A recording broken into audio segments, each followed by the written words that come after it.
Hello বন্ধুরা, টেকনোবুকের নতুন এই ভিডিওতে আপনাদের স্বাগতম। আজকের ভিডিওতে আপনাদের দেখাবো আপনারা কিভাবে খুব সহজে উইন্ডোজ 10 এবং 11 এ টাস্কবার আপনাদের নিজের ইচ্ছে মতো ট্রান্সপারেন্ট করতে পারবেন। অর্থাৎ আপনারা যদি চান যে ট্রান্সপারেন্সি বাড়াবেন সেটা পারবেন, আবার কমাতে চাইলে কমাতেও পারবেন। সো চলুন আমরা দেখি কিভাবে আপনারা এটা করতে পারেন।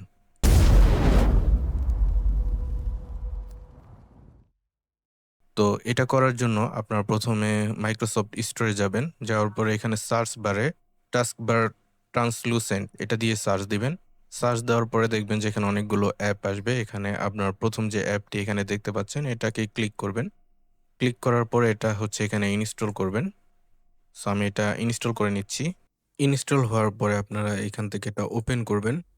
ওপেন করার সাথে দেখবেন যে এটা কিন্তু ওপেন হইছে এবং আপনার টাস্কবারটাও কিন্তু অলমোস্ট ফুললি ট্রান্সপারেন্ট হয়ে গেছে। সো আপনি এইখানে যে ড্রপ ডাউনটা দেখতে পাচ্ছেন, এখানে আপনি অপশনগুলো চেঞ্জ করে আপনার ট্রান্সপারেন্সি গুলো কিন্তু কম বেশি করতে পারবেন। একদম আ নরমাল করতে পারবেন এবং এখানে দেখুন এটা কোনো ট্রান্সপারেন্সি নাই। এবং আপনারা যদি চান যে আপনি কাস্টম ভাবে কম বেশি করবেন সেটাও সম্ভব। সেটা হচ্ছে আপনার এই অপশনের এখানে কালারটা সিলেক্ট করবেন। করার পরে এখানে আপনি কোন কালারের উপর ট্রান্সপারেন্স করতে চাচ্ছেন সেটা এখান থেকে সিলেক্ট করবেন আগে। তো এখানে যেমন আমি ব্লাক এর উপরে করতে চাইলে এখানে আমি ব্লাকটা সিলেক্ট করলাম এবং এখানে আমি ট্রান্সপারেন্সিটা দেখুন আমি এখান থেকে কম বেশি করতে পারতেছি। টাস্কবারের দিকে একটু খেয়াল করুন। দেখুন এটা কিন্তু আ কমতেছে এবং বাড়তেছে আমি যখন এটা উপর নিচ করতেছি।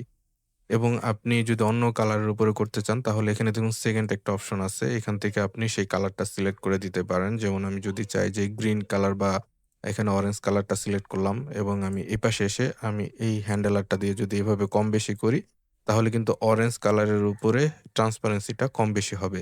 সো এখানে আপনার ফুললি আপনার ইচ্ছেমতো আপনি করার পরে এখানে জাস্ট রাইট বাটনটা ক্লিক করে দিবেন। সো আপনারা এখানে ২ টা অপশন পাচ্ছেন। এখানে আপনি ড্রপ ডাউন থেকে আপনার ইচ্ছেমতো ওদের বিল্ড ইন ট্রান্সপারেন্সি টা সিলেক্ট করে নিতে পারতেছেন এবং এখান থেকে আপনি কিন্তু সেই কালারটাও চেঞ্জ করে নিতে পারতেছেন। আপনারা যারা নতুন আমাদের চ্যানেলে আসছেন, আপনাদের কাছে রিকোয়েস্ট রইলো আপনারা প্লিজ আমাদের চ্যানেলটি সাবস্ক্রাইব করে দিবেন।